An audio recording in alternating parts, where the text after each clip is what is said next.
ఈ వీడియోలో మనం ట్రామా, ఒత్తిడి, దుహకం, ఆందోళన, అలసట ఇవన్నీ ఎలా కొవ్వు కాలేయానికి కారణమవుతాయో తెలుసుకోబోతున్నాం. మనం కేవలం కొవ్వు కాలేయ వ్యాధి మరియు గట్ మైక్రోబియోమ్ లోపం గురించి తాజా పరిశోధనలను మాత్రమే కాకుండా కొవ్వు కాలేయ వ్యాధిని పరిష్కరించడానికి సాధ్యమైన పరిష్కారాలను కూడా ప్రతిపాదించబోతున్నాం.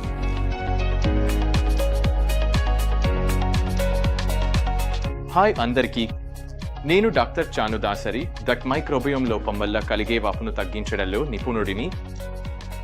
కేవలం 6 వారాల్లో లక్షణాలను తగ్గించడానికి నా ప్రత్యేక విధానం మైండ్ గట్ ఇమ్యూనిటీ మెథడ్ అని పిలువబడుతుంది. ఇది గత దశాబ్దంలో వేలాది మంది రోగులకు సహాయపడింది.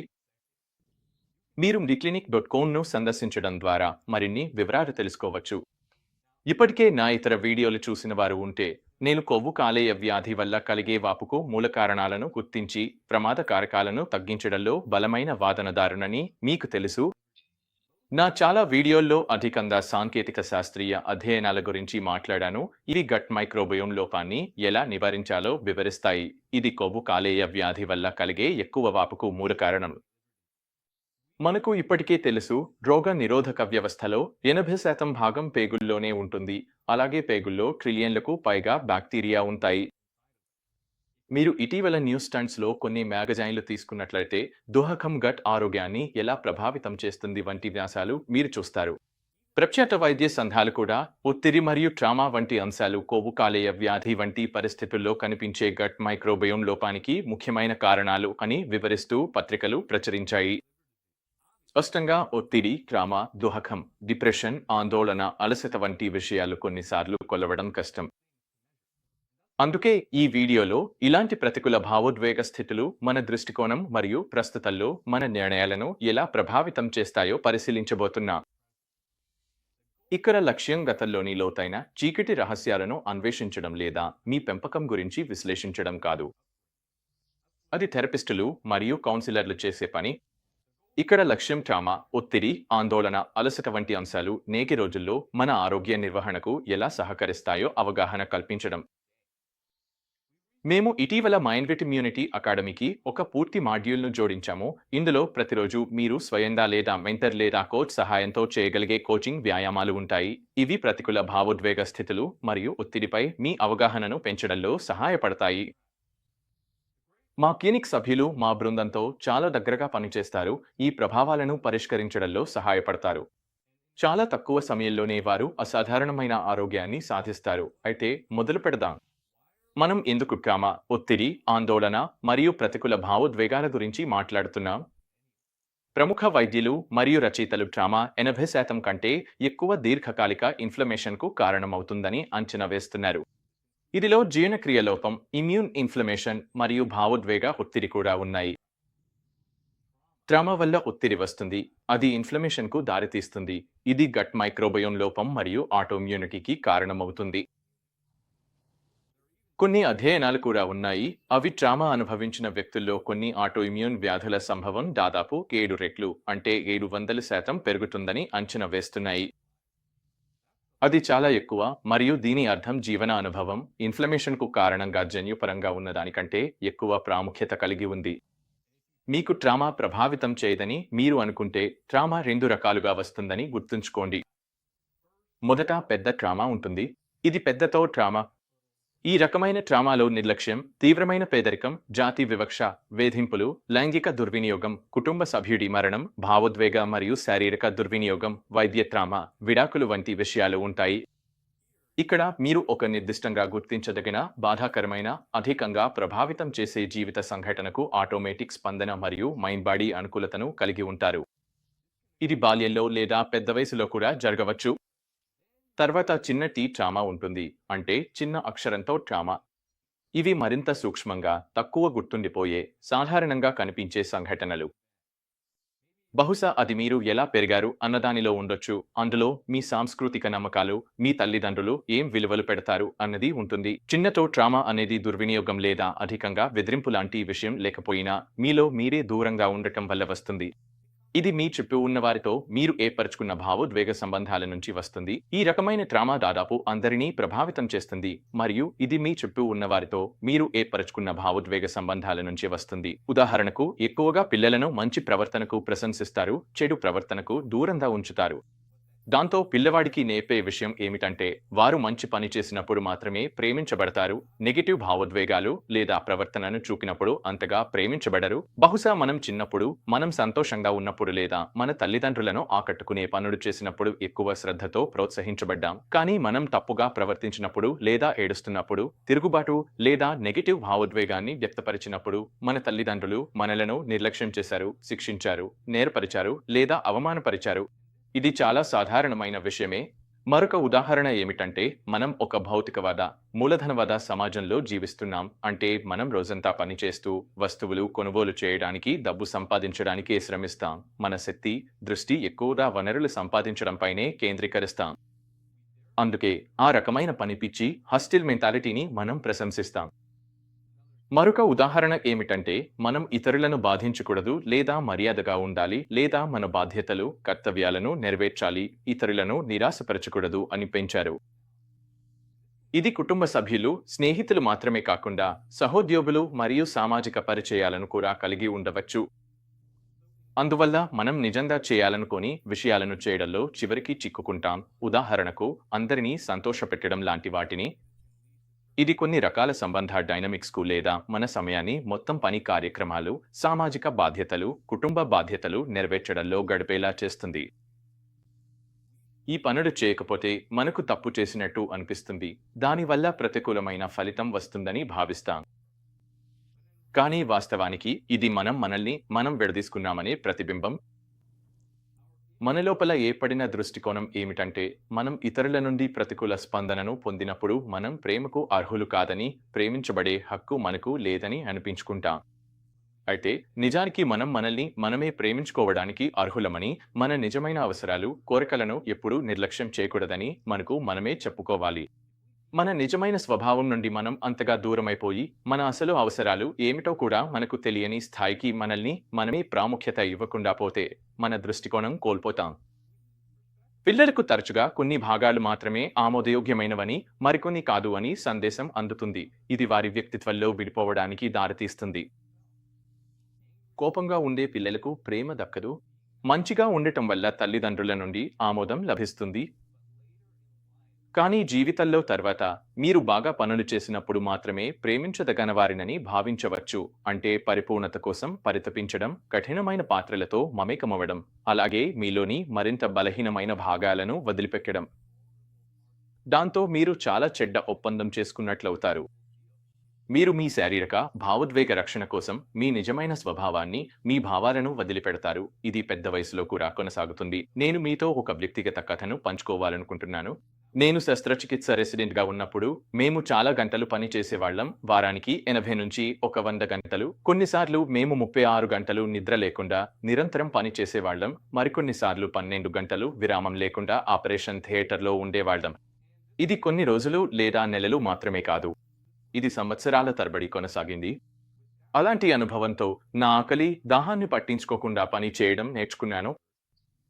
నిద్రలేమితో కూడా పని చేయడం నేర్చుకున్నాను.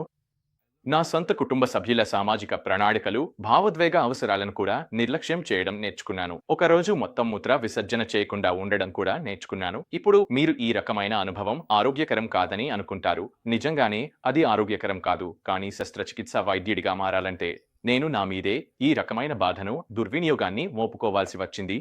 కొంతమంది నన్ను అంకితభావంతో ఉన్నవాడిగా పిలుస్తారు. ఇంకొంతమంది నన్ను నిస్వార్థుడిగా లేదా సహనశీలుడిగా పిలుస్తారు. కానీ ఇవన్నీ గాయాన్ని భరించడాన్ని మృదువుగా చెప్పే పదాలే. నేను మాత్రం నా మనసులో, నేను శస్త్రచికిత్స వైద్యుడిగా మారి రోగులపై ఆపరేషన్ చేయగలిగితే నా జీవితానికి మరింత విలువ వస్తుంది. ఎందుకంటే అలాంటి పని చేయగలిగేవారు చాలా తక్కువ మంది అని నన్ను నానే నమ్మించుకున్నాను. సారాంశంగా, ఈ నిర్దయమైన లక్ష్యాన్ని సాధించడానికి నేను దుర్వినియోగం, గాయాల సంస్కృతిని అంగీకరించి అందంగా అందులో పాల్గొన్నాను. మరి ఫలితం ఏమైంది? బాగుంది. నాకు విజయవంతమైన వృత్తి, శస్త్రచికిత్స ప్రాక్టీస్ ఉన్నాయి. కానీ ఈ రోజుకి నాకు ఆకలి లేదా దాహం లేదా అలసట ఎప్పుడు వస్తుందో కూడా కొన్నిసార్లు తెలియదు.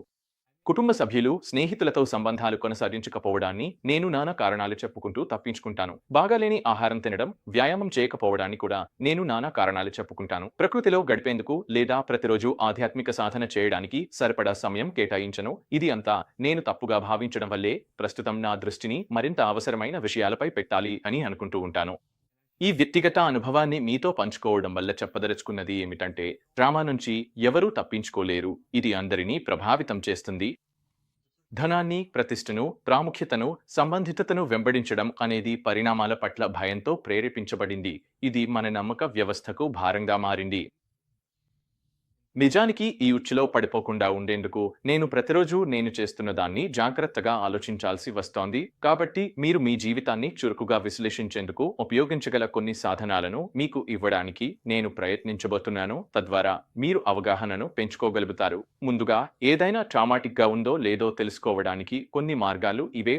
అది మిమ్మల్ని పరిమితం చేస్తుంది, కుదించేస్తుంది, అనుభూతి చెందే, ఆలోచించే, నమ్మే లేదా మీను వ్యక్తీకరించుకునే సామర్థ్యాన్ని తగ్గిస్తుంది. నిరాశలోకి జారిపోకుండా బాధను అనుభవించడాన్ని లేదా దయతో దాన్ని చూడడాన్ని తగ్గిస్తుంది. మీరు భయం, దోహకం, నొప్పి వలన పూర్తిగా మునిగిపోకుండా ఉండేందుకు అది మిమ్మల్ని పని, బలవంతపు స్వీయ శ్వసన లేదా ఏదైనా మార్గంలో స్వీయోత్తేజనలోకి అలవాటుగా పారిపోవడానికి కారణమవుతుంది. మీరు అంగీకారం పొందేందుకు లేదా మీ ఉనికిని న్యాయపరిచేందుకు మీను గొప్పగా చూపించుకోవడానికి లేదా పూర్తిగా తక్కువగా చూపించుకోవడానికి బలవంతంగా ప్రవర్తిస్తారు. మీరు కృతజ్ఞతను అనుభవించడంలో లేదా జీవితం అందమైనదని, ఆశ్చర్యకరమైనదని గుర్తించడంలో లోపం కలిగి ఉంటారు. అయితే రెండవది, ట్రామా అనుభవించిన వ్యక్తి ఎలా ప్రవర్తిస్తారు?